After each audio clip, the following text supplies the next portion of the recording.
अपनी दीवार पर चिपकाएं यह 2 पत्ते। ऐसा वीडियो हमने कल परसों में ही डाला था कि यह दीपावली को पान के पत्ते 21 अक्टूबर को हमने समय दिया था 1 से 2:30 बजे दोपहर के बीच में। तब कमेंट्स आए कि जी दीपावली तो 20 अक्टूबर को मना रहे हैं। 20 अक्टूबर को मनाने वाले फिर 20 तारीख को यह प्रयोग दोपहर में ना करें, शाम को 5:30 बजे से 7 बजे के बीच में इस प्रयोग को इसी प्रकार करें।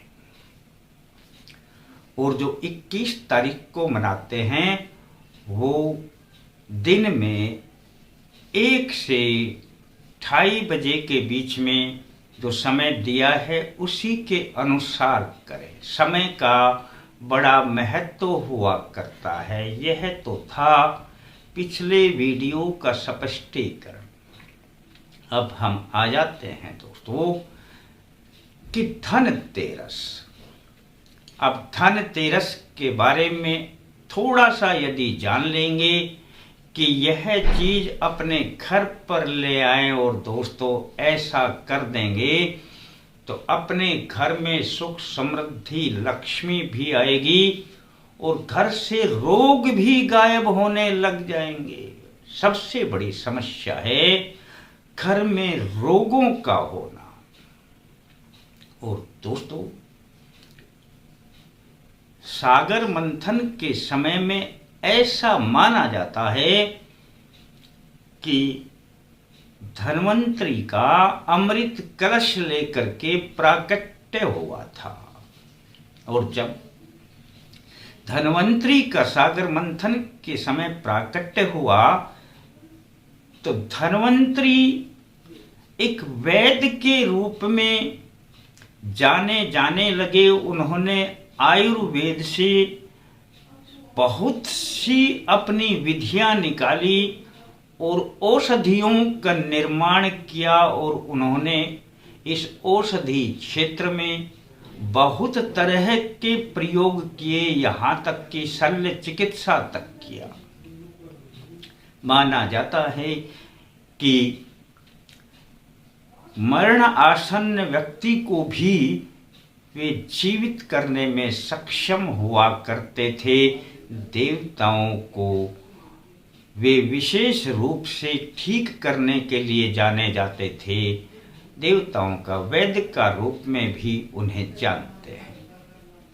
आज मैं यही एक छोटी सी बात बताऊंगा कि धनतेरस के दिन यह चीज अपने घर पर ले करके आएं और यदि आप ऐसा करते हैं तो समझ लेना कि न रोग रहेगा, आप स्वस्थ रहने लगेंगे और घर पर धन धान्य की वृद्धि होगी। माना जाता है कि इस दिन सोने चांदी या कोई भी बर्तन खरीदना बड़ा शुभ रहता है।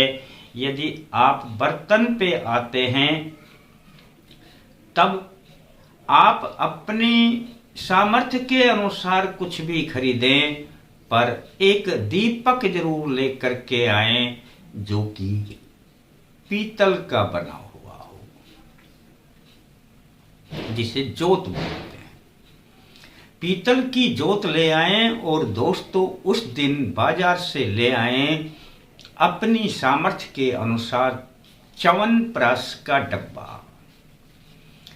च्यवनप्राश ही क्यों? च्यवनप्राश में वे सारे गुण विद्यमान हैं जो शरीर को स्वस्थ रखने में काम करते हैं और च्यवनप्राश के उपयोग से जितने भी वैद्य हैं उनको बड़ी प्रसन्नता होती है। विशेषकर धन्वंतरी जिन्हें हम वैद्य के रूप में ही नहीं भगवान के रूप में भी जानते हैं, दोस्तों बड़े प्रसन्न होते हैं और आपके घर से जितनी व्याधियां बीमारियां हैं उनको दूर करते हैं। अब च्यवनप्राश का डब्बा आप लेकर के आना है दोस्तों, और आपने इस जोत के माध्यम से करना क्या है, आपने धनतेरस के दिन अपना एक गाय के गोबर का कंडा जलाना है। ये कंडा घर में मिल जाया करता है, नहीं उपलब्ध भी हो जाएगा, गाय के गोबर से बनता है। अब इसे जब आप जोत जलाएंगे दोस्तों, धनतेरस के दिन किसी भी समय ये प्रयोग कर लेना। आप शाम को करते हैं अति उत्तम है, और शाम के समय कर लेना दोस्तों, जोत जला करके और उसमें सामने अपना वह कंडा किसी पात्र में रख देना, जो कि पहले जला करके आप आधा जल जाए तब भी उसको रख देना दोस्तों। जैसे हम भोग लगाते हैं, बस दोस्तों आपने अब इसके ऊपर जैसे थोड़ा घी डालोगे, तो थोड़ी देर में ही आप थोड़ा थोड़ा घी डालेंगे तो यह अग्नि को पकड़ लेगी। यह कंडे में से अग्नि जलने लगेगी दोस्तों, और जब जलने लगे तब इसमें जो आप च्यवनप्राश का डब्बा लेकर के आए हो उसमें से थोड़ा सा भोग लगा देना। और भोग लगाते हुए आपने बोलना है ओम श्री धन्वंतराय नमः। बस दोस्तों 3 बार यह थोड़ा थोड़ा लगाना है, ओम श्री धन्वंतराय नमः, और फिर थोड़ा थोड़ा घी डालते रहना है। ऐसा जब आप करेंगे तो यह भोग सीधा भगवान धन्वंतरी को पहुंचता है। और दोस्तों अब इसके बाद थोड़ा सा जल आपने इसके पास में डाल देना है कि जलम समर्पयामि, बस इतना सा बोल देना है। बड़ा छोटा प्रयोग बताया करता हूं दोस्तों, लेकिन आपने अगर यह भोग लगा दिया तो समझ लेना कि धन्वंतरी भगवान की वो कृपा आएगी कि आप कहेंगे कि हमारे घर से बीमारियां धीरे धीरे करके गायब होने लगी।